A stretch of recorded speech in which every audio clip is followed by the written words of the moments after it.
Hey there, my friend. Welcome back to our channel where we help you keep your plants alive and even thrive indoors. Have you ever wondered what are the best fertilizers for indoor plants? I'm gonna share with you everything I know about the subject in this video. Have you ever noticed your plant leaves turning yellow, even though you water them regularly? Or maybe you notice your plant just isn't growing as fast as you had hoped. Perhaps you're not sure which fertilizer to use or how to use it. In this video, I'll tell you everything you need to know about the best fertilizers for your indoor plants and how to feed them. So get ready to learn how to make your houseplants thrive. First, let me introduce myself.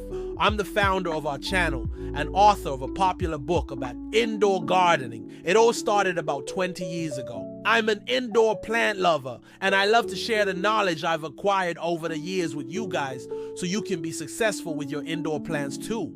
Now let's talk about fertilizer. What is it? A fertilizer is anything that has nutrients in it that when added to soil causes an increase in plant growth. We tend to think of fertilizers as being some sort of magic potion that instantly makes our plants look better. But the reality is that it's really just food for your plants. And just like us, if they don't eat, they won't grow well. Plants cannot make their own food. They rely on us to give them the food they need in order to grow and stay healthy. There are many different types of fertilizer. It can be liquid or slow release. It can be organic, synthetic, or homemade like banana peel water or coffee grounds. It can also come in granular form. It doesn't matter what form the fertilizer comes in. What matters most is what's inside the fertilizer. Before we get into my favorite fertilizers, let's go through what's good and bad about each type. Liquid fertilizers typically come in a powder or liquid form and are easy to mix with water and apply to your plant. They work fast.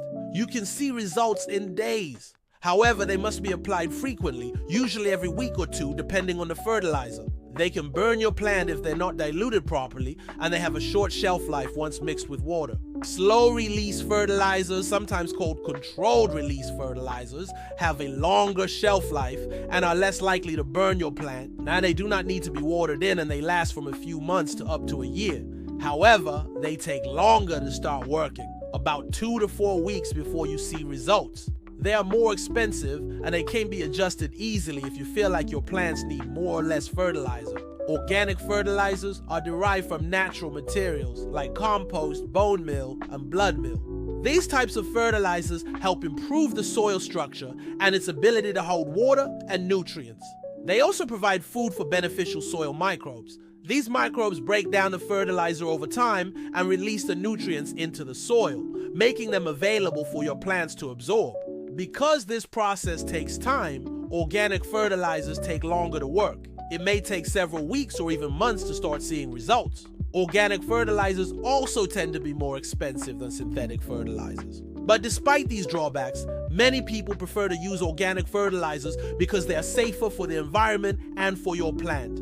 Synthetic fertilizers are produced using chemical processes. They are made from petroleum byproducts, natural gas, and minerals mined from the earth. Synthetic fertilizers typically work faster than organic fertilizers because they already have the nutrients in a form that the plant can quickly absorb. They are also much cheaper than organic fertilizers. However, they do not improve the soil quality. If your soil is poor quality, you may need to add other amendments along with your fertilizer. They can harm your plant if they're not used according to the instructions, and they can cause pollution if they run off into local waterways. Homemade fertilizers like banana peel water or coffee grounds tend to be weaker than store-bought fertilizers, but they're often free.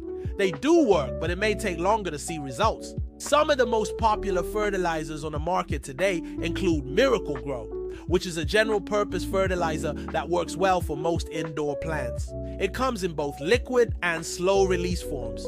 Job's Organics is an all-purpose fertilizer that is made with organic ingredients. This product comes in a granular form. It provides food for beneficial soil microbes, which help make nutrients available to your plants.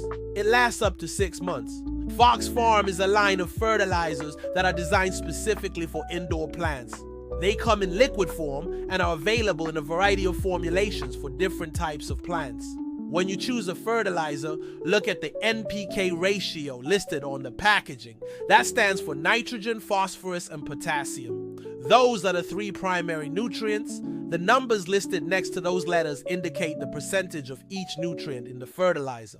For example, a fertilizer with an NPK ratio of 10-10 contains 10% nitrogen, 10% phosphorus, and 10% potassium. Nitrogen promotes leafy growth, phosphorus promotes root growth and flowering, and potassium helps plants resist disease and drought. Some fertilizers are labeled with only one number. That number represents the total amount of nitrogen in the fertilizer. For example, a fertilizer labeled 20-20-20 would contain 20% nitrogen, 20% phosphorus, and 20% potassium. So now you know about the different types of fertilizer and how to read the label. Here are some feeding tips. Feed your plants during their active growing season, which is typically spring and summer. Don't fertilize during fall and winter unless your home is very bright. Over-fertilizing can damage your plant. If you suspect you've over-fertilized, stop fertilizing and water thoroughly to flush out excess fertilizer. Yellowing leaves can be caused by a number of issues, but one of them is too much fertilizer. Check the runoff. Does it drain out of the bottom of the pot? If so, you may be watering your plants too much, and that could be causing the yellowing leaves. Also, when you fertilize thoroughly. That means that after you apply the fertilizer, water it in so that it reaches the roots. If you fertilize dry, there's a risk that it will melt away into the soil, and it could just sit on the surface and burn your plant.